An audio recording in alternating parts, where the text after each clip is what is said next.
Mission trailer के इस episode की शुरुआत में हम देखते हैं डोक्सा के साथ आ रखे वो गार्ड्स उसे सामने के रास्ते पर अकेला जाने को कहते हैं, जहां जाकर उसे बाहर का रास्ता मिल जाएगा। और जब डोक्सा ने पूछने के लिए पीछे मुड़कर देखता है तो वो गार्ड्स पहले ही वहां से गायब हो रखे थे। और अब डोक्सा चुपचाप सामने की उस अंधेरी गुफा के अंदर चला जाता है, जो कि काफी गहरी थी। और उस अंधेरे में डोक्सा सोच रहा था कि ऐसी जगह पर सच में आगे बढ़ने से रास्ता उसे मिल भी पाएगा। और उसने कहानी मुताबिक सुना था कि ऐसी अंधेरी जगह पर कभी भी पीछे मुड़कर नहीं देखना चाहिए, इसलिए वह ऐसा नहीं करता। और तभी चलते हुए अचानक ही उसकी नजरों के सामने एक चमकती रोशनी उसके सामने लिखकर बताती है कि डोक्सा का डर हमेशा उसका पीछा करेगा। और ये देखकर डोक्सा को लगता है कि शायद ये मैसेज फर्स्ट द्वारा था। और फिर लिखा था कि उस बेचारे बच्चे को भी हमेशा ऐसा ही महसूस होता था। पर आगे बढ़ने का रास्ता तुम्हें सिर्फ तभी मिल सकता है जब तुम्हें पता है कि आखिर तुम्हारे पीछे जाने वाली जगह कहाँ पर मौजूद है। और डोक्सा ये बातें पढ़कर भी समझ नहीं पा रहा था, क्योंकि ये टूट मुटक की बातों के न जाने कैसे कैसे मतलब बनते थे। और फिर लिखा था कि वो लेबरनेट की एंट्रेंस पे ही है, तो यहाँ पर शायद कुछ चीजें मुमकिन हो सकती हैं। और तभी वो रोशनी चमक कर एक छोटा सा ओब बन जाती है और उसमें से एक आवाज आ रही थी जो डोक्सा को आजूशी कहकर बुला रही थी। और मुझे पक्का याद तो नहीं है, बट मेरे ख्याल से आजूशी का मतलब अंकल होता है। और पहले मुझे लगता था बड़ा भाई। शिट, खैर जो भी हो, मुझे अभी भी पक्का नहीं पता। लेकिन यहाँ पर डोक्सा जान पाता है कि ये आवाज तो और किसी की नहीं बल्कि जाने मानी बड़ी शिन यूसिंग के थे। यानी उसके सामने इस वक्त मौजूद थे उस 41st रिग्रेशन के शिन यूसिंग की आत्मा, जिसे यादें भी कहा जा सकता था। और ये चीज देखकर इमोशनल हुआ डोक्सा सोच रहा था, यहाँ पर समय हमारे समय से बिल्कुल अलग बीतता है। तो शिन यूसिंग के हिसाब से न जाने हमारे आखिरी मिले हुए अब तक कितने साल बीत चुके होंगे। और यहाँ पर यूसिंग पूछती है कि क्या वो डोक्सा को आजूशी बुला सकती थी, जिस बात पे डोक्सा बताता है कि वो बुला तो पक्का सकते थे, पर ये वाली शिन यूसिंग की उम्र उससे बहुत ही ज्यादा थी। पर शायद छोटे शिन यूसिंग की यादों ने बड़ी बाली पर भी थोड़ा फर्क छोड़ा था। और फिर डोक्सा से प्यार से छूती हुई वो हवा में उड़ती हुई उसे इशारा देती है, जिस बात से डोक्सा फिर से एकदम इमोशनल हो चुका था। और वो यूसिंग से माफी मांगता है कि वो अभी भी उसे बचाने के लिए काफी मेहनत तो कर रहा है, पर इन चीजों के थोड़ा सही न रहने से उसे थोड़ा समय लगेगा उसे बचाने में। जिस बात पे यूसिंग डोक्सा को बताती है कि अब डोक्सा को फालतू में इतनी मेहनत करने की जरूरत नहीं है, क्योंकि उसकी कहानी का अंत ही यहीं पर था। जिस बात पर चिल्लाता डोक्सा साफ साफ मना करता है, इस कहानी का अंत अभी नहीं हुआ। तुम्हारे इतने पलों का तड़पना, तुम्हारे इतने समय की मेहनत एक ऐसी बदतर एंडिंग पर नहीं आ सकते, और मैं कभी भी तुम्हारी कहानी का ऐसा अंत नहीं होने दूंगा। और ये बातें सुनकर यूसिंग डोक्सा से एक सवाल पूछती है कि वो तो डोक्सा को जान पाई थी इस दुनिया की शिन यूसिंग की यादों से, वरना उसे डोक्सा के बारे में कुछ नहीं पता था। तो फिर आखिर डोक्सा उसके लिए इतना अच्छा क्यों था, वो उसे इतने प्यार से ट्रीट क्यों करता था। और एकदम इमोशनल ही वो बता रही थी, आखिर आप बड़ी वाली मैं कुछ जानते भी नहीं, तो आखिर ये अजीब सा एहसास कैसा है, क्योंकि मैं जानती हूँ कि ऐसा नहीं हो सकता कि हम आपस में करीबी हैं, पर जब आप फिर भी अब मेरे साथ खड़े हैं, न जाने क्यों मुझे ऐसा लगता है कि आप मेरे बारे में सब कुछ समझ सकते हैं, आप मेरे बारे में बहुत कुछ जानते हैं। आखिर आपके सामने खड़े होकर मुझे हर पल ऐसा क्यों महसूस होता है जैसे मैं इस वक्त एक भगवान के सामने खड़ी हूँ। और अब सच और अपनी फीलिंग्स को एक्सेप्ट कर शिन यूसिंग अपने सच्चे दिल से डोक्सा को उसे फटाफट बचाने को कहती है। और डोक्सा भी इस चीज का वादा करता है कि वो उसे कुछ भी कहकर बचा कर ही रहेगा। और अब डोक्सा समझ पाया था फर्स्ट अपॉन के वो कहे गए शब्द, जब सिर्फ तुम्हारे पीछे का अतीत रह जाता है तुम सिर्फ तभी आगे बढ़ सकते हो, क्योंकि पीछे हुई वाली घटना ही तुम्हें आज वो बनाती है जो तुम आज हो। चाहे वो एक काबिल इंसान हो, चाहे बस वेला टाइम पास करता यूट्यूब देखता निकम्मा। नहीं, ये थोड़ा ज्यादा हो गया। आखिर मैं हमेशा खुद की ही शायरी बर्बाद क्यों कर देता हूँ। खैर, पर डोक्सा उस रोशनी का छूता पक्का करता है कि अब उसे पता चल चुका है कि उसे किन चीजों के लिए आगे बढ़ना था। और तभी उस गोल्डन रोशनी के पार्टिकल्स हर जगह पर बस बिखर जाते हैं। और एक पल की सोच ने डोक्सा को सताया था कि क्या योजन को भी बिल्कुल ऐसा ही लगता था, जब उसे लगातार जबरदस्ती बार बार रिग्रेस करना पड़ता था। आगे बढ़ने के बावजूद भी उसे बार बार पीछे भेज दिया जाता था। और अब डोक्सा के उस गेट से जाने से पहले फर्स्ट अपॉन उसे एक बात समझा देती है कि वो फिलहाल के वक्त अपनी ताकतों के सहारे शिन यूसिंग की आत्मा को यहीं पर रोकने की कोशिश कर रही है। तो अगर डोक्सा से बचाना चाहता है तो उसे जल्दी करनी पड़ेगी, क्योंकि वो अपनी ताकतों के साथ भी उसे ज्यादा देर तक इस जगह पर नहीं रोक सकते। और डोक्सा को एक बात हमेशा याद रखनी है कि लोग एक कहानियां होते हैं, तो क्या पता जब तक डोक्सा उसे वापस लेकर आ पाएगा, न जाने उस बेचारी की कितनी कड़ी कहानी बच बैठी होगी, जिससे शायद उसका मतलब था कि शायद समय के साथ साथ यूसिंग की यादें भी खत्म हो रही थी। और तब किम डोक्सा की आंखें वापस खुलते हैं असलियत में, और वापस जाकर वो अपने सामने छोटे गिलियन और शिन यूसिंग को चिंता में पाता है। और उठने के बाद उसे नोटिफिकेशन आते हैं कि अंडरवर्ल्ड के सिनेरियो को पूरे कर उसे रिवॉर्ड के 5000 कॉइंस मिले थे। और साथ ही गॉड ऑफ वाइन यानी डायनोसियस डोक्सा को कंग्रेचुलेशन करता है वापस इस जगह पर सही सलामत पहुंचने के लिए। और डायनोसियस डोक्सा से थोड़ी माफी मांग रहा था, क्योंकि ना ही उसने डोक्सा को सही जगह पर भेजा था, जिसकी वजह से उसे कितनी मुश्किलें सहनी पड़ी थी। और इसीलिए डायनोसियस माफी मांगता यहाँ पर बातों को घुमा रहा था कि तब डोक्सा को मिला क्या, वो नया हिडन सिनेरियो भी पॉपअप हो जाता है कि उसे 6 मेन सिनेरियो में दिए गए अपने टारगेट को मारना था। और इसकी डिफिकल्टी डिफिकल्टी एस लेवल की होने वाली थी और उसे क्लियर करने का रिपोर्ट था 80,000 कॉइन्स और पेरिसपोन का यकीन भी। और क्योंकि ये मेन सिनेरियो के अंदर आने वाला था तो डोक्सा को थोड़ा बहुत अंदाजा हो ही गया था कि आखिर सिक्स सिनेरियो में ये कौन होने वाला था। कि तभी शिन यूजियांग डोक्सा को बताती है कि सांगा दीदी ने उन्हें डोक्सा का ध्यान रखने को कहा था। और सांगा की तरफ फिर वो देखता है तो वो एकदम बेहोशी में सो रखी थी क्योंकि कल रात सांगा ने डोक्सा के साथ न जाने कितने पैग लगाए थे, जिससे अब बेशक उसे इतनी बेहोशी तो हो गई कि यहाँ पर डोक्सा को यो सांगा का चेहरा देखकर बार बार उसके दिमाग में मोमी पेरिसपोन आ रही थी कि उसकी इन सोचों को तोड़ती हुई यूजियांग बताती है कि यो सांगा अभी कुछ टाइम पहले सोई थी। वो पूरी रात डोक्सा की चिंता में जाग रखी थी और इसलिए जब पूरा ग्रुप उठा था वो उसी के बाद सोई थी। पर यहाँ पर डोक्सा इस बात से परेशान था कि आखिर सांगा को देखकर उसे बार बार पेरिसपोन की याद क्यों आ रही थी। खैर गलती तो पेरिसपोन की थी कि तभी वहाँ पर ह्योनसुंग और जंग हिवन भी आ जाते हैं और उनकी थकान और पसीने को देखकर पता चलता था कि वो सुबह सुबह ट्रेनिंग कर आए थे क्योंकि अब जल्दी उन्हें उस जगह से जाना था। डोक्सा पूछता है कि आखिर जंग हिवन कहाँ पर जाने की बात कर रही थी, जिस पर वो बताती है कि सभी के सभी पहले ही पहुंच चुके हैं क्योंकि सिक्स सिनेरियो के लिए इकट्ठा करने वाला मैसेज अभी अभी पॉप अप हुआ था, यानी जल्द ही छठा सिनेरियो भी शुरू होने वाला था। और वैसे ही डोक्सा थोड़ा हैरान था कि ये चीज थोड़ी समय से जल्दी नहीं हो रही थी कि यहाँ पर नोटिफिकेशन के सहारे सभी सर्वाइवर्स को योंगसा स्टेशन पर बुलाया जाता है और वहाँ पर सभी सर्वाइवर्स की भीड़ में डोक्सा योसांगा को अपनी पीठ पर उठाए अपने बाकी साथियों के साथ ही चल रहा था। और जंग के इस बात से थोड़ी हैरान थे कि इतने सारे भयंकर सिनेरियोस के बावजूद भी अभी भी इतने लोग सियोल में जिंदा बचे थे। खैर जो नहीं होता कि डोक्सा की टीम इतने डिजास्टर्स को नहीं हराती कि तभी उन सभी को अपनी मेन स्क्रीन में छठे सिनेरियो की जगह दिखाई जाती है जहाँ पर ऑलरेडी कुछ इंसान खतरनाक मॉन्स्टर से लड़ रहे थे और उन्हीं में सभी लोगों का ध्यान जाता है एक ताकतवर इनकारनेशन पर जो कि काफी आसानी से उन सभी मॉन्स्टर्स को मार रहा था। और उसकी शक्ल से ही सभी को पता चल रहा था कि ये बंदा पक्का एक जापानीज था क्योंकि छठा सिनेरियो जापान और कोरिया दोनों को इन्वॉल्व करने वाला था। और डोक्सा इस बंदे को जानता था कि ये पक्का जापान का फेमस इनकारनेशन इजुमी था और क्योंकि टोक्यो में सिनेरियोस का चलने का टाइम सियोल से ज्यादा आगे का था तो ये जापानीज लोग उनसे पहले ही 6 में सिनेरियो को शुरू कर चुके थे और इस वक्त सभी को यही फुटेज दिखाई जा रही थी। और क्योंकि कोरिया वाले छठे सिनेरियो में लेट जाएंगे तो एक तरह से वो सभी के सभी लोग बहुत ही डिसएडवांटेज में होंगे और तभी सभी लोगों के सामने उनके नए सिनेरियो का नोटिफिकेशन पॉपअप हो जाता है। पर अजीब बात ये थी कि ना ही सिनेरियो की डिफिकल्टी लेवल को बताया गया था और ना ही इसकी कोई भी क्लियर की कंडीशंस को, जिस बात ने सभी को ही कंफ्यूज कर दिया था कि आखिर इन क्वेश्चन मार्क से वो क्या समझ सकते हैं और आखिर इस सिनेरियो को क्लियर कैसे कर सकते हैं। तभी उनके पीछे से एक आदमी आता बताता है कि शायद इस सिनेरियो में कुछ चुने गिने व्यक्ति ही पार्ट ले सकते हैं और वो आदमी और कोई नहीं बल्कि न्यूचर रूलर जॉन इल्टो था। और वो डोक्सा की तारीफ करता बता रहा था कि वो कब से किम डोक्सा से मिलना चाहता था, इसलिए वो डोक्सा से अपने आप को इंट्रोड्यूस करवाता है और उसकी तारीफ करता हुआ बताता है किम डोक्सा थ्रोन की लड़ाई के वक्त में आप कमाल का है और साथ ही इस पिछले सिनेरियो में भी आपकी परफॉर्मेंस ने सच में मेरा दिल जीत लिया है और सच में मेरा स्पॉन्सर भी आपकी बहुत ही बातें करता है और आधे से ज्यादा टाइम तो उसकी जुबानी मुझे सिर्फ आपका ही नाम सुनने को मिलता है। जब बातें सुनकर डोक्सा भी जानना चाहता था कि आखिर इस बंदे का स्पॉन्सर है कौन और जब वो उसकी कैरेक्टर लिस्ट को खोल कर देखता है तो उसका कॉन्स्टलेशन था नॉन कमिटमेंट एक्सपर्ट, जो देखकर डोक्सा समझ ही सकता था कि बेशक जियोनिल्डो जैसे पॉलिटिशियन को ऐसा ही चतुर कॉन्स्टलेशन मिलेगा। और ये नॉन कमिटमेंट एक्सपर्ट नाम तो लवर से रिलेटेड लगता था पर ये कॉन्स्टलेशन एक टाइम पर जो उनका राजा हुआ करता था और अपनी डिप्लोमेसी की वजह से बहुत ही ज्यादा फेमस था और इसे प्रिंस ग्वांगी नाम से भी जाना जाता था। और डोक्सा को भी नोटिफिकेशन आते हैं कि नॉन कमिटमेंट एक्सपर्ट डोक्सा के बारे में काफी अच्छे दिल से सोचता था क्योंकि समझदारों लोगों की इज्जत सिर्फ समझदारी करते हैं। एंड एक्टिंग करता डोक्सा से पूछता है कि आखिर जियोनिल्डो का इस बात से क्या मतलब था कि इस सिनेरियो में सिर्फ गिने चुने ही जा सके हैं, जिस बात पर वो बताता है सुबह सुबह डोक्सा में से मिली गई इन्फॉर्मेशन के मुताबिक इस सिनेरियो में कुछ पार्टिसिपेंट्स को सिलेक्ट करना पड़ेगा, यानी इस सिनेरियो के अंदर सभी के सभी पार्ट नहीं ले सकते और इस बार ना पार्ट लेने वाले को कोई भी पेनल्टी तक भी नहीं मिलेगी। यानी एक हिसाब से देखा जाए तो ये सिनेरियो एक तरह से बहुत ही खास है और जो लोकेशन हमें दिखाई जा रही है पार्टिसिपेंट्स को पक्का वहीं पर लेकर जाया जाएगा। और उसकी बातों से डोक्सा इम्प्रेस था क्योंकि एक्चुअली में जॉन इल्टो ने जो भी कहा था वो सब कुछ बिल्कुल सही था। और इस वक्त सिनेरियो में भाग लेने के लिए सियोल की इनकारनेशंस 3 भागों में बढ़ जाएंगे। पहला भाग वो लोगों से भरा होगा जिन्हें बेशक लगेगा कि अगर सिनेरियो में जाने की कोई पेनल्टी नहीं है तो वो बाहर ही रहना पसंद करेंगे और बाकियों पे अपनी जिम्मेदारी छोड़कर खुद बाहर मजे लेंगे। पर जो लोग ऐसा करते हैं और अगर ऐसे ही आगे चलकर भी वो सिनेरियो से मुंह फेरते रहे तो वो लोग ज्यादा देर तक नहीं जीने वाले। और दूसरे भाग के लोग होंगे जिन्होंने अभी तक इन सिनेरियोस का सामना करना सीख लिया है, इसलिए वो सोचेंगे कि भाग लेना कुछ बुरा नहीं होगा और इन लोगों के जीने के थोड़े ज्यादा चांस होंगे। पर आखिरी कैटेगरी के लोग सबसे खतरनाक होंगे, बिल्कुल जॉन इल्टो जैसे, जो लोगों को मैनिपुलेट करते हैं। वैसे ही अपनी साजिश रचता जॉन इल्टो डोक्सा को बताता है कि डोक्सा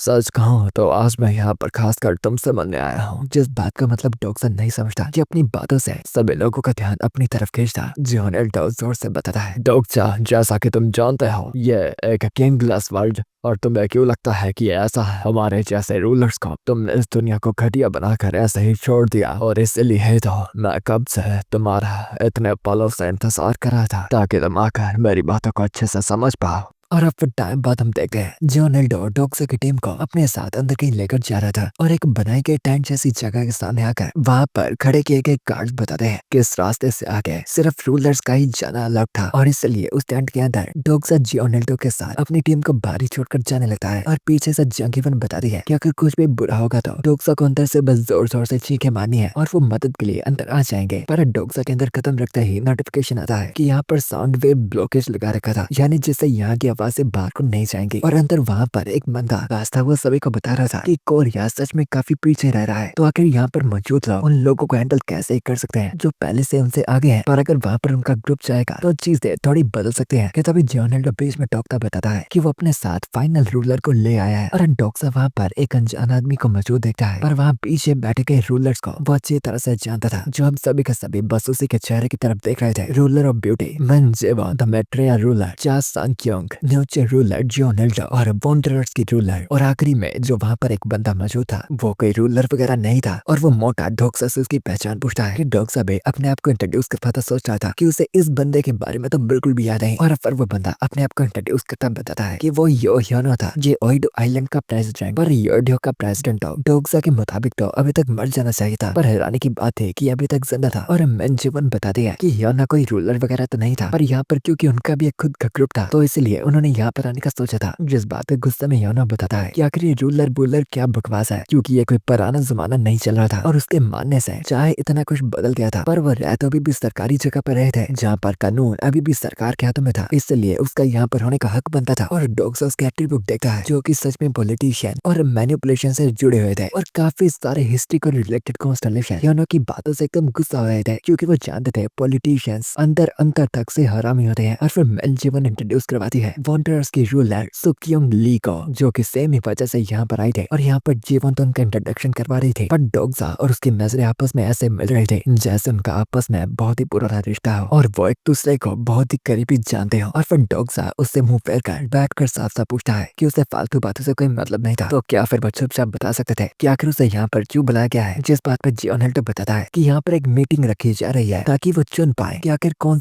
से रिप्रेजेंटेटिव इस छठे सिनेरियो में भाग लेंगे। और यहाँ पर इस वक्त जितने भी लोग मौजूद हैं वो सियोल पर अपनी बहुत ही ज्यादा कमांड और अथॉरिटी रखते थे, और ह्योना तो ऐसे बता रहा था तुम सभी को मैं गए अथॉरिटी थोड़ी छोटी है, पर फिर भी तुम्हारी इज्जत रखकर मैंने तुम्हें यहाँ पर इसलिए बुलाया क्योंकि तुमने सिनेरियोस में काफी चीजें की है, तो इसे अपना एक भाग मानो कि डॉक्सा। डॉक्सा का गुस्सा तो बहुत आ रहा था कि एक बंदा जिसे नोवेल में मर जाना चाहिए था गलती से जिंदा बचकर अभी तक इतनी बड़ी बड़ी बातें कर रहा था। और वैसे ही ह्योना बताता है कि फिर से टाइम आ गया था अपने हक के लिए लड़ने का, और चाहे वो थोड़े पलों के लिए जंग वाले एरा में वापस चले गए हो, पर आज जाकर वो सभी के सभी कानून से बने गए सिटीजन्स थे, तो यहाँ पर वैसे ही उन्हें यहाँ पर वोटिंग सिस्टम रखना चाहिए बिल्कुल डेमोक्रेटिक तरीके की तरह। और डॉक्सा जानता था कि ये हरामजादा बस बातों को घुमा रहा था, जिस बात पे जोनेल्डो भी बताता है। और यहाँ पर अब ह्योना के रूलर से थोड़ी बहस होने लगती है, और बातों को घुमाता वो बता रहा था अगर चाहे तुम लोग सब अगले सिनेरियो में चले भी जाओ, तुम लोगों का सामना होगा उन बाहर के बंदों से, तो फर्क नहीं पड़ता अंदर किस ग्रुप के लोग जाते हैं, मुश्किलें बराबर ही आएंगे, तो हमें आपस में नहीं लड़ना चाहिए जब हमारा विरोधी कोई और है। जिस बात पर जोनेल्डो बताता है कि अगर सच में फर्क नहीं पड़ता कि किसको अंदर जाना चाहिए, यहाँ पर ह्योना को ये सजेशन कि उसके ग्रुप में ज्यादा बंदे हैं तो उसकी टीम को अंदर जाना चाहिए एकदम बेकार था। कि बीच में पड़ता डॉक्सा पूछता है कि आखिर यहाँ पर बहस करने की जरूरत क्या है, क्योंकि अंदर जाने के लिए जो भी इंटरेस्टेड था वो उसे बस चुपचाप अंदर को भेज सकते थे। जिस बात पर बाकी रिप्रेजेंटेटिव बताते हैं कि पहले उनका भी यही प्लान था, पर अब सिचुएशन थोड़ी बदल गई थी, क्योंकि सभी का नोटिफिकेशन आया था कि अगले सिनेरियो के अंदर सिर्फ गिने चुने लोग ही जा सकते हैं, यानी एक लिमिट में। और डॉक्सा को ये बात इसलिए पता नहीं थी क्योंकि उसे अभी तक ये मैसेज नहीं आया था, और फिर अचानक ही उसे भी वो मैसेज आ जाते हैं कि अगले सिनेरियो के अंदर सिर्फ 10 लोग ही जा सकते हैं। और इसी चीज के पीछे तो ये रूलर्स और ह्योना बहस रहे थे, क्योंकि बाकी इनकार्नेशन से उल्टा जो इन सिनेरियो से डटे हैं रूलर्स को पता है कि सिनेरियोस में भाग लेना कितना कर ज्यादा जरूरी है, तो इसलिए यहाँ पर मौजूद सभी रूलर चाहते थे कि वो अपनी टीम के ज्यादा बंदों को अंदर लेकर जा पाए, और जिसके पास अंदर जाकर ज्यादा ग्रुप होगा वो उतना ही ज्यादा फायदे में रहेगा, क्योंकि आखिरकार इस सिनेरियो को इस तरह से बनाया गया था ताकि रूलर्स एक दूसरे से आगे बढ़ पाए। कि मेंजीवन फिर बताती है है कि उसका ग्रुप अंदर जाएगा ही, क्योंकि इस सिनेरियो की जगह में काफी जापानीज लोग होंगे और उसके पास एक हिस्टोरिकल ग्रेड का कॉन्स्टलेशन था, तो उसका हक बनता था वहाँ पर जाने का। जिस बात पे चार सांख्यों को बताता है कि उसके कॉन्स्टलेशन के पास जापान से लड़ने का ज्यादा एक्सपीरियंस है, तो उसका ग्रुप जाएगा। हियानो भी बीच में बोलता है कि बेशक यहाँ पर जाने वाला वो होगा, क्योंकि कानून के मुताबिक उनका हक बनता था। और यहाँ पर वैसे ही वैसा बसाई बहुत ही ज्यादा बढ़ गए थे कि यहाँ पर वॉन्टर की रूलर बस डोक्सा की तरफ ही देखी जा रही थी, जैसे कि वो उसे अपनी नजरों से बता रही थी। इस सिचुएशन को किसी तरह से बीच में पड़कर शांत करने का कि डोक्सा खाने के लिए कुछ छुटा था, उन्हें साफ साफ बता देता है कि यहाँ पर फर्क नहीं पड़ता कि आखिर वो सभी के सभी लोग जितना मर्जी बहस लें और चाहे वो आपस में कुछ भी डिसाइड भी कर लें, वो चीज भी पक्का नहीं होने वाली, क्योंकि आखिरकार इस जगह पर अभी तक आखिरी रूलर नहीं आया था, आखिरी और सबसे खतरनाक रूलर जो अपने दम पर ही सब कुछ डिसाइड करता था। और डोक्सा कैसे कहता है उस जगह पर एक बहुत ही बड़ा धमाका होता है, जिससे सभी के सभी हैरान होकर उठ जाते हैं कि जैसे उन पर हमला हो गया हो।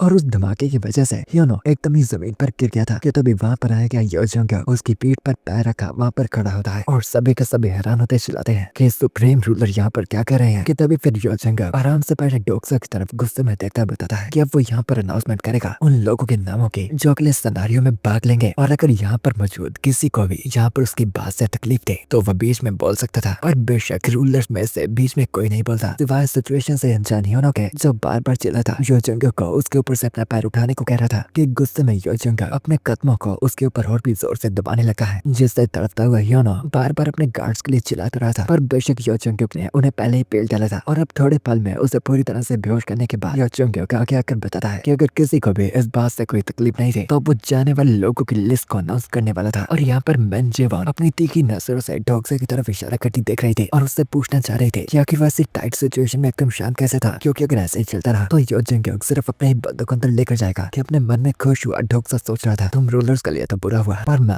तुम सभी बाकी लोगों से बिल्कुल अलग हूँ, क्योंकि जो बंदा योजोंग इस वक्त तुम्हारे सामने खड़ा है उसने मुझे साफ साफ अपना साथी माना है। भले ही उसने कसम पूरी होने के बाद मुझे मुक्का मारने का वादा किया, पर इस बंदे ने मुझे अपना साथी माना है और मुझे इस पे भरोसा है। कि तभी योजोंग पहले बंदे का नाम लेता बताता है बेशक पहले जाने वाला वो खुद होगा। तो सुनकर डोक्सा अपने आप को दिलासा देता है कि सही बात है कि आखिर वो पहले अपना ही तो नाम लेगा, क्योंकि अगर वो डोक्सा का नाम पहले लेगा तो बाकी लोग उसे तीखी नजर से घूमने लगेंगे। और अब फिर वो दूसरे बंदे का नाम लेता है जो थी ली जी है। और डोक्सा के साथ साथ ली जी भी उतनी हैरान थे कि आखिर सच में उसके मास्टर ने डोक्सा की जगह उसका नाम लिया था। और वैसे ही वो उसे चिढ़ा भी रही थी। डोक्सा को लगता है मुझे सच में लगा था कि इस बार ये मेरा नाम लेगा, इसने थोड़ा अलग तो कर दिया से, पर मैं समझ सकता हूँ अगर दूसरे नंबर पर ये मेरा नाम ले लेता तो इसके बाकी साथियों को इतना अच्छा महसूस नहीं होता है ना। इससे पता लगता है कि ये बंदा बड़ी बड़ी बातें करता है, पर ये सच में अपने साथियों का बहुत सोचता है। कि फिर तीसरे बंदे का नाम योजोंग को लेता बताता है कि तीसरी अंदर जाने वाली ली सियोल्बा होगी। जो अनाउंसमेंट सुनकर बस रूलर सोच रहे थे कि अभी जोंग्योक ने 3 बंदे चूज किए थे तो 7 अभी भी बचे थे, यानी उनके पास अभी भी कुछ मौका था। और अपने साथियों के बाद योजोंग पक्का रूलर्स को ही चूज करेगा जो कि बाकियों से बेशक ताकतवर होते हैं। पर डोक्सा उन बेचारों पर तरस खाता सोच रहा था तुम लोगों की चिंता मुझे साफ साफ दिख रही है, पर अब क्योंकि योजोंग ने अपने साथियों का नाम ले लिया है तो माफ करना, अगली बारी अब मेरी होगी। कि योजोंग बताता है कि चौथा बंदा उसके साथ जाने वाला ली ह्यूनसंग होगा। और जितनी परेशानी इस वक्त डोक्सा के चेहरे पर थी उतनी ही ह्यूनसंग के चेहरे पर भी कि उसे योजोंग जैसे बेरहम बंदे के साथ जाना पड़ेगा। और अब योजोंग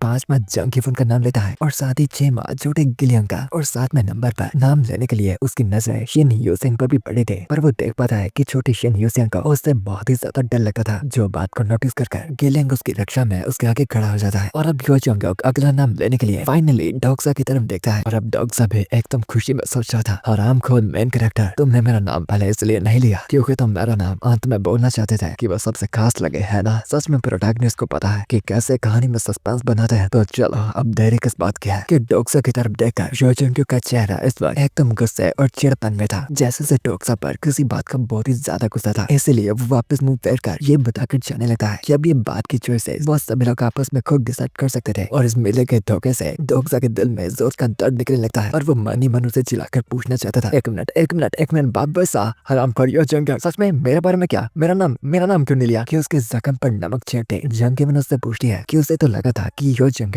उसका सबसे पक्का साथी था, क्योंकि उन्होंने हमेशा से देखा था कि डोक्सा शुरुआत से ही योजोंग को सबसे अच्छी तरह से जानता था। कि यहाँ पर डोक्सा खुद भी सोच रहा था कि वो तो उसका पक्का साथी था। तो आखिर ये चक्कर क्या था कि यहाँ पर उस सिचुएशन पर डेमन लाइक जजोपार यूरियल खिलखिलाकर हंस रही थी, जैसे वो सिचुएशन को समझते ही आनंद उठा रही है। और फिर लीजिए डोक्सा से पूछती है कि आखिर उसने कल शाम को मास्टर के साथ क्या बात की थी जो वो उसे लिस्ट में भी नहीं रख रहे, जिस बात पर डोक्सा को कोई समझ नहीं आता क्योंकि वो तो कल योजोंग से मिला भी नहीं था। जिस बात पर लीजिए बताती है कि उसके मास्टर तो कल शाम शाम के वक्त पर वहाँ से डोक्सा से मिलने के लिए गए थे। जैसे डोक्सा को लगता है कि ये पक्का उसी समय से कुछ टाइम पहले होगा जब वो अंडरवर्ल्ड में जाने वाला था और वो याद करने की कोशिश करता है कि आखिर वो उस समय पर क्या कर रहा था। डोक्सा को याद आता है कि सच उस पल तो वो योस्तांका के साथ पी रहा था और सिचुएशन के गलत होने की वजह से उन दोनों के कंधे मिल रखे थे, उन दोनों की नजदीकी दूर हो रखी थी और उनकी आपस में एक किस होने वाली थी। तो क्या इस बात का मतलब था कि जिस समय पर ह्यो जंगकुक वहाँ पर आया था उसने योस्तांका और उसको उसे किस करने की पोजीशन में देख लिया था और यह बिल्कुल यही बात है जिस बात से एकदम जोर जोर से हंसकर डिमोलाइक जज ऑफ फायर खुश होकर उसे 500 कॉइंस स्पॉन्सर करती है। और यहाँ पर ह्यो जंगकुक तो वहाँ से एकदम गुस्से में निकल रहा था। फिर टाइम बाद वो अपने साथी को भी इसकी वजह बताता है, जो बातें सुनकर जंगीवन जोर जोर से चिल्लाती कहती है कि इसका मतलब था कि कल डोक्सा ने योलजांका के साथ किस कर ली थी और इस पोजीशन में ह्यो जंगकुक ने देख लिया था। जिस बात में मना करता वो बताता है कि नहीं, किस नहीं हुई थी, होने वाली थी और साथ ही साथ डायनोसिस के चक्कर से उन लोगों ने बहुत ही ज्यादा पी रखी थी। तो यहाँ पर सिर्फ डायनोसिस की गलती हुई ना, पर यहाँ पर जंगीवन को एकदम शक हो रहा था कि शराब तो एक बस बहाना था, बल्कि कल रात को उन्हें कहीं और राह पर जाना था। जिस बात पर ली हंसत भी बताता है कि पक्का ह्यो जंगकुक को भी ये चीज देखकर ही एकदम बुरा लगा होगा। जिस बात पर जंगीवन कंफ्यूज थे कि अगर उसने डोक्सा और सांका की पप्पी देख भी ली तो आखिर उदास होने वाली क्या बड़ी बात हो गई। कि जंगीवन की कॉन्स्टलेशन यूरियल बताती है कि इस चीज को कमांडशिप कहा जाता था और कमांडशिप का मतलब थोड़ा सा जैसे सोल्जर्स आपस के पक्के साथी होते हैं। जिस बात के बीच में ली हंसन बोलता बताता है कि कमांडशिप का मतलब उसे पता था और वो भी इस बात को साफ करता बताता है कि अगर वो भी डोक्सा को कुछ ऐसा करता देखता तो ये बात उसे भी बिल्कुल पसंद नहीं आती। और यूरियल और सभी के सभी शौक है कि अब कहानी में ये कौन सा नया ट्विस्ट आ गया कि फिर ह्योनसंग बताता है कि हर एक बार सिनारियो में भाग लेकर वो अपनी जिंदगी को दांव पर लगा रहा है और ह्यो जंगकुक और वो दोनों ही हर एक दिन सिनारियोस में भाग लेने के लिए अपने शरीरों को मजबूत कर रहे थे। वो इस पूरे पल में जी रहे थे सिर्फ अपने साथियों की हर एक मुश्किल से रक्षा करने के लिए। पर अगर ऐसी सिचुएशन में वो अपने किसी साथी को ठरक के चक्कर में गुलछड़े उड़ाए देखेंगे तो बेशक उन्हें वो कभी भी अच्छा नहीं लगेगा। और खासकर मुझ जैसे बंदे को तो बिल्कुल भी नहीं, जो बेचारा सिर्फ बॉयज स्कूल में गया था और साथ ही सिर्फ बॉयज कॉलेज में। जिस बात पर सभी बताते हैं कि यहाँ पर ह्योनसंग बस अपनी ही बातें कर रहा था कि ह्योनसंग बताता है कि ह्यो जंगकुक भले ही आर्मी का सोल्जर ना हो, उसकी दिमागी और स्पिरिचुअल मजबूती फिर भी काफी ताकतवर है। इसलिए ह्यो जंगकुक जैसे बंदों को बिल्कुल मिलिट्री डिसिप्लिन जैसी चीजें पसंद आ रही होगी और उसे ये चीजें देखकर बिल्कुल धोखे जैसे लगा होगा। जिस बात पर अब सभी को लगने लगता है कि हाँ भाई मामला पक्का यही है। तभी डोक्सा को नॉवल का एक सीन याद आता है जब वो एक आदमी को सिर्फ इस बात पर डांट रहा था कि आखिर वो बस एक औरत को देखकर इतना कैसे पिघल सकता है और वो लोगों को अपने साथी के तौर पर कभी एक्सेप्ट नहीं करेगा जो सिर्फ इन चीजों की वजह से अपने अस्तित्व से मुंह फेर लेते हैं और ये लोग बस अपनी गलतियों को दोहराते हैं। और अब डोक्सा को नहीं पता था कि उसे इस सिचुएशन का जुगाड़ कैसे करना था। खैर फिर वहाँ पर जीवन आकर बताते हैं कि अब बारी आ गई थी बच्चे कुछ पार्टिसिपेंट्स को चूज करने की, क्योंकि सुप्रीम रूलर यहाँ पर सिर्फ 6 पार्टिसिपेंट को चूज कर गया था, यानी 4 लोगों के लिए अभी भी जगह बची थी और इन 4 लोगों की जगह वो व्यक्ति डिसाइड करेगा जो उनकी आपसी लड़ाई में जीतेगा। और बेशक होना क्या था, टकलू हमारा एकदम पेला जाता है और जीवन भी बिल्कुल बुरी तरह से हार गई थी और जियोन हेल्डो ने सिचुएशन को समझकर पहले ही हार मान ली थी। कि हैरान है जीवन पूछ रही थी कि उसे लगा था ह्यो जंगकुक की मॉन्स्टर है, पर फिर आखिर किम डोक्सा का क्या चक्कर है, वो इतना ताकतवर क्यों था। और फिर वो डोक्सा से पूछती है कि आखिर वो किन किन बंदों को अंदर लेकर जाने वाला था। जिस बात पे पहले तो वो बेशक अपना नाम लेता है और दूसरे नंबर पर बताता है कि बेशक दूसरे नंबर पर शिन यूसिंग जाएगी क्योंकि उसका पर्स बनता था हमेशा उसका ध्यान रखने का। और अब मैन जीवन की तरफ मुंह बैठा वहाँ से एक बात साफ बता देता है कि वो अगले बचे गए 2 लोगों में से मैन जीवन को नहीं लेकर जा रहा और जीवन का एक्चुअली में पहले ही पता था कि डोक्सा का कुछ और ही प्लान होगा। इसलिए वो बाकी रूलर्स के समेत वहाँ से चली जाती है और रूलर्स के जाने के बाद डोक्सा अपने बाकी सभी साथियों को बताता है फिलहाल के लिए यहाँ से जाने के लिए, क्योंकि उसके पास पहले कुछ काम था निपटाने को। और वो सभी भी उसकी बात मानकर उस टेंट वाली जगह से चले जाते हैं। और अब सभी के जाने के बाद उस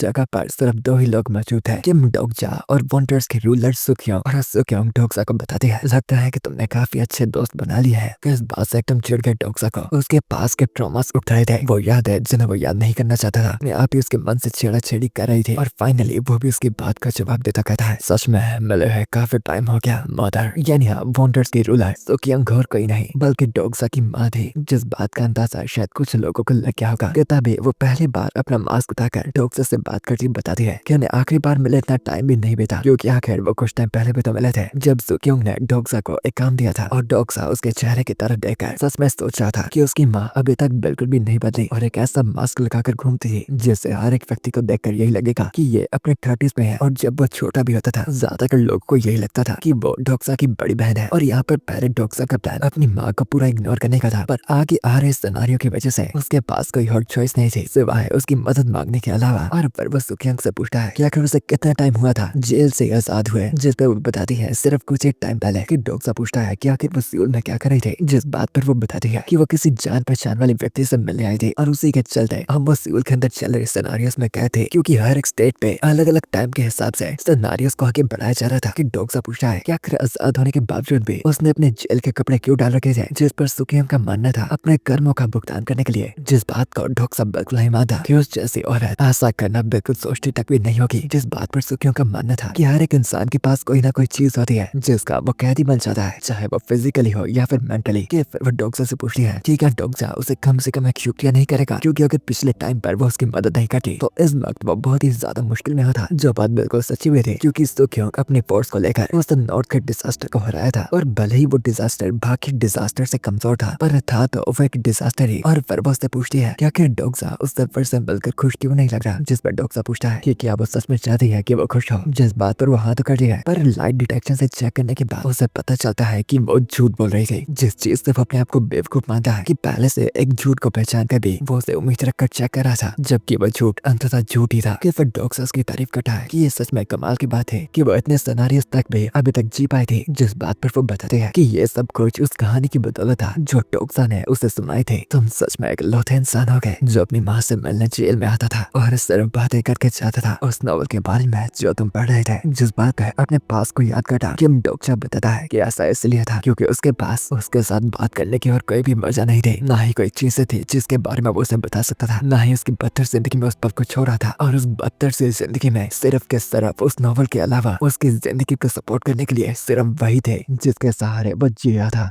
और अगर वेल्स ऑफ सर्वाइवल ना होती तो, और अगर वो उतर सिर्फ कंफ्यूज के चलते पहले ही हार मान गया होता तो शायद इस वक्त डोक्सा का जीने का बिल्कुल मन भी नहीं होता। कि वो बस एक थर्ड रेट फैंटेसी नॉवल है। जिस बात का जवाब देता डोक्सा बताता है, पर यह देख कर के तुम अभी तक सुनता हो तुम्हें बस इस थर्ड रेट नॉवल का शुक्रगुजार होना चाहिए। और यहाँ पर कई कॉन्स्टेलेशन देख पा रहे थे। एक माँ बेटे के मिलन को सीक्रेटिव प्लॉटर एकदम हैरानी से सब कुछ देख रहा था, और यूरियल एकदम निराशा भरी नजरों से। कि फिर डोक्सा सुकियोंग से पूछता है कि आखिर उसके पास कौन से एट्रीब्यूट्स है, क्योंकि सुकियोंग ने तो पक्का वही चूज किया होगा जो आगे सबसे फायदेदार हो। जिस बात पे वो पूछती है कि क्या ये सच में उसे बताने की जरूरत है। जिस बात पर डोक्सा बताता है हाँ जरूरत तो है, अगर तुम मुझे अभी तक अपना बेटा मान दिया तो। जिस बात पे सुकियोंग पूछती है कि उसका तो ठीक है, पर क्या डोक्सा उसे अभी भी अपनी माँ समझता है। जिस बात पे डोक्सा थोड़ा बहुत हाथ करता है, और सुकियोंग लाइट डिटेक्शन से पता करती है कि उसके कई गई ये बात झूठ थी। कि फिर सुकियोंग उससे पूछती है कि क्या डोक्सा को अभी तक लगता था कि ये सारी की सारी गलती सच में उसकी थी, और अब उसके एक्सप्रेशंस में कुछ बदलाव था और कुछ सच्चाई भी। कि डोक्सा को सच में समझ नहीं आता कि या तो उसकी माँ की एक्टिंग बहुत अच्छी है या तो फिर वो बातों को बहुत ही अच्छे से घुमा लेती है। कि फिर सुकियोंग डोक्सा को याद करवाती है कि उसका बाप एक अच्छा इंसान नहीं था। जिस बात को डोक्सा भी अच्छे से जानता बताता है, मैं जानता हूँ कि वो आदमी एकदम बदतर था, पर इस बात का मतलब ये नहीं है कि जो आपने किया वो ठीक था। जिस बात पर सुकियोंग का मानना था कि कभी कभार एक अच्छी जिंदगी बनाने के लिए उन्हें कुछ चीजों की कुर्बानी देनी पड़ती है, पर कोरिया में ऐसा कोई रूल नहीं है। पर हाँ एक रूल तो पक्का है, जो भी व्यक्ति किसी का खून करता है उसे सीधा जेल में भेजते हैं। जिस बात पर उसकी माँ बताती है बातें करने में तो सच में काफी अच्छे हो गए हो, क्योंकि शायद तुम हमेशा वो किस्से कहानियों वाली किताबें पढ़ते रहते थे जिनका दूर दूर तक असलियत से कोई लेना देना नहीं है। कि गुस्से में डोक्सा चिल्लाता बताता है, पर ये असलियत ही तो मेरे लिए किस्से कहानियां बन चुकी है, और वो भी सिर्फ के सिर्फ तुम्हारी वजह से। और क्या आपको पता है कि मैं यहाँ पर क्यों आया हूँ? और झूठ मत बोलना, क्योंकि हम दोनों ही एक दूसरे के सच जान सकते हैं। और फिर वह से बताता है कि उसके साथ जो 406 टैग वाला कैदी था सुकियोंग के ग्रुप में एक बुढ़ी लेडी डोक्सा को उस ओल्ड लेडी को बोरो करना था। जिस बात पर सुकियोंग पूछती तो है कि आखिर उसे वो क्यों चाहिए। जिस बात पर उसका मानना था कि आगे वो बहुत ही ज्यादा काम आएगी, जैसे उसकी माँ को भी याद आता है कि उनके अगले दुश्मन के मुताबिक वो लेडी सच में ही बहुत ही काम की आएगी। पर ये बातों से हैरानी की लगती है कि डोक्सा को कैसे पता चला कि प्रिजनर 406 का आखिर स्पॉन्सर कौन था। कि वो दूसरों की प्रोफाइल और डिटेल्स वगैरह चेक कर सकता है। मानने के नाते वो थोड़ा बहुत गेस कर ही लेती है। और फिर डोक्सा पूछता है कि क्या अब उसे वो बोरो कर सकता है या फिर नहीं। जिस बात पर एक तो मुस्कुराती वो खुश हुई डोक्सा को बताती है हाँ क्यों नहीं, पर बदले में तुम्हें मुझे वादा करना होगा कि अगली बार तुम मुझे अपने दोस्तों से इंट्रोड्यूस करवाओगे। और यहाँ पर डोक्सा एकदम हक्का बक्का था, क्योंकि इस बात के एक्चुअली में दो मतलब बनते थे। पहला वही तो अच्छा वाला कि शायद एक माँ होने के नाते वो डोक्सा के दोस्तों से मिलना चाहती थी, या फिर दूसरी वजह अगली बार उससे भी अगर कोई काम पड़ेगा तो वो डोक्सा के साथियों को बोरो करना चाहती थी। पर यहाँ पर अगर डोक्सा इस छोटी सी बात को भी नेगेटिव तरीके में सोचता तो वो बस खुद ही बुरा व्यक्ति गिना चाहता। और उसे एकदम सोचों में डालने के बाद वो उससे आवाज लगाती एक चीज का ध्यान रखने को कहती है, डोक्सा तुम्हें असलियत की पहचान करना सीखना पड़ेगा। रहेगा। चाहे ये किस्से कहानियों की दुनिया असलियत बन चुकी है, पर तुम्हें कभी भी फिक्शन और रियलिटी को मिक्स नहीं करना। तो असलियत और नकली को हमेशा पहचान कर रखो। कि ये बातें सुनने के बाद डोगजा की फुटबॉल पूरी तरह से कांपने लगती है। उसके दिल की धड़कनों के साथ साथ पसीने उबलने शुरू हो चुके थे। बस से सुखियांगी थे जिसके कहे गए शब्द उसकी पूरी दुनिया को बिखेरने लगते हैं, क्योंकि डोगजा के सामने मौजूद उसकी माँ ही थे जो सबसे बड़ा रिमाइंडर थे उस असलियत का जिससे वो नफरत करता था। कि डोगजा को शांत करने वाला उसका स्टिग्मा उसको थोड़ा सा शांत करता है। और यहाँ पर डोगजा को नफरत हो रही थी कि आखिर इस वक्त पर ये औरत एक माँ बनने का दिखावा क्यों कर रही थी, क्योंकि अब उनकी जिंदगी में ऐसी चीजें हो चुकी थी, ऐसी दुर्घटनाएं घट चुकी थी जिसके बाद अब उनकी जिंदगी पहले की तरह कभी नहीं हो सकती थी। कि डोगजा चिल्लाता बताता है, हाँ ये बात सच है, मैं मानता हूँ कि मैंने अपने दिमाग में हर पल असलियत को फिक्शन के साथ जोड़ कर रखा, और तुम इसकी वजह जानना चाहती हो ना, क्योंकि मैं सिर्फ के सिर्फ इसी तरह से जी पाता था। तुम्हें लगता होगा कि ये कमजोरी है, ये एक निकम्मता है, पर एक चीज को कभी भी मत भूलना कि तुमसे उल्टा मैंने असलियत को एक किस्से कहानियां बताकर एक भद्दे तरीके से दुनिया को नहीं बेचा। और अपने गुस्से को निकालकर डॉक्टर अपनी माँ से मुंह फेर कर उस टेंट से फटाफट बाहर निकल जाता है। और वो एकदम निराश हो जा ही रहा था कि वो टकराने वाला था योसांगा से, जो कि डोगजा की चिंता में उसे लेने आई थी, क्योंकि डोगजा वापस आने में काफी टाइम लगा रहा था। और फिर वहां से जाते हुए वो योसांगा से पूछता है कि क्या अब उसका हैंगओवर ठीक हो चुका है, जिस बात का वहां करती डोगजा का शुक्रिया करती है, क्योंकि वो हर एक टाइम उसे अपनी पीठ पर उठाकर लेकर जा रहा था। जिस बात पर वो बताता है कि योसांगा भी तो उसका ध्यान रखती है, तो बेशक उसका फर्ज बनता है बराबरी में उसका ध्यान रखने का। और फिर टॉपिक को चेंज करता वो पूछता है कि क्या योसांगा ने उनके अंदर हुई सारी बातें सुन ली, जिस बात पर वो मुंह हिलाकर हाँ करती है कि उसने टेंट के अंदर हुई गई सारी बातें सुन ली। कि गुस्से में डोगजा हरामी योलजुंगी का कसूर निकाल रहा था, जिसने वहां पर एंट्री मारकर ही पूरे साउंड बैरियर को तोड़ दिया था। और फिर वो बताता है कि क्या योसांगा को ये देखकर अजीब लगा कि एक माँ और बेटा एक दूसरे से इस अजीब ढंग में बातें कर रहे थे। और फिर वो योसांगा से पूछता है कि क्या वो इस बात को जानना चाहती है कि आखिर ये सारा चक्कर क्या और क्यों था, क्या अगर डोगजा चाहता था तो क्यों नहीं। फिर सीधा डोगजा से बताता है, मेरी माँ ने मेरे पिता को मार दिया था और इसे खून की वजह से वो जेल में भी गई थी, और अपने मुंह से कहते हैं ये बात बुरी तो लगती है, पर सच कहूँ तो मेरा बाप एक ऐसा आदमी था